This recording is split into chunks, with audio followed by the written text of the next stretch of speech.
If I asked you which European country gives you the best bang for buck with behind-the-meter solar and batteries, you'd probably say somewhere sunny, right?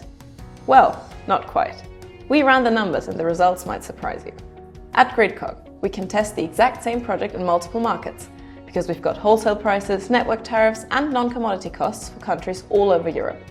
So we built a model for a supermarket with 470 megawatt-hours annual consumption, a 300 kilowatt import-export connection, and paying wholesale pass-through network charges and what we call other non-commodity charges.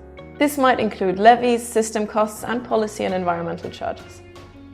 Then we cloned it for Belgium, Germany, Spain, France, the UK, Italy, the Netherlands, Portugal, and Ireland. In scenario 1, our baseline, we have the supermarket's load without generation. This gave us each country's cost starting point. In scenario 2, we added a 300 kilowatt PV system, which reduces imports and therefore all of the mentioned volume-based import charges, so those billed by the kilowatt hour. Our site also exports surplus generation and earns the corresponding wholesale price. Here's the first surprise. When we look at the results, the annual bill savings in Italy, about 50,000 euros, are the highest.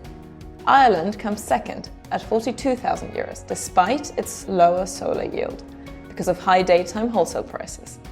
The UK follows in third place, thanks to significant avoided non-commodity charges. So, while solar yield matters, the bigger factor is the higher avoided energy cost, whether this is due to high daytime energy prices or per kilowatt-hour network charges. In our third scenario, we added a 500 kilowatt-hour 2-hour battery optimized to increase solar self-consumption, reduce network cost, and arbitrage the wholesale market. Now the leaderboard flips. Portugal jumps to first place with roughly 60,000 euro savings compared to the baseline, with over a third of savings coming from avoided network demand charges. Italy extends its strong solar case and Ireland comes close behind, with the battery amplifying the impact of high energy cost, but additionally shaving peaks and therefore also significantly reducing demand charges. So, let's summarize this. For solar-only investments, the combination of high yield and high average daytime wholesale prices is key. Italy shines here. Ireland and the UK perform far better than their weather might suggest, with solar offering good savings against the high energy supply costs.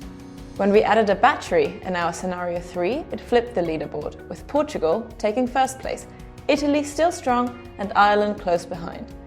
In each case, the value drivers differ. Portugal benefits from avoided network demand charges, while Italy and Ireland benefit from high energy costs displaced by solar and storage. In Europe, the best returns for behind-the-meter solar and storage aren't always where the sun shines brightest. They're where market conditions, tariffs, and price patterns line up just right. And that's what our data from the last 12 months reveals. Gridcog allows you to model project scenarios in over 30 markets globally, with regularly updated network tariffs, wholesale and ancillary market prices, and country-specific regulations. Get in touch if you want to find out more, and thanks for watching.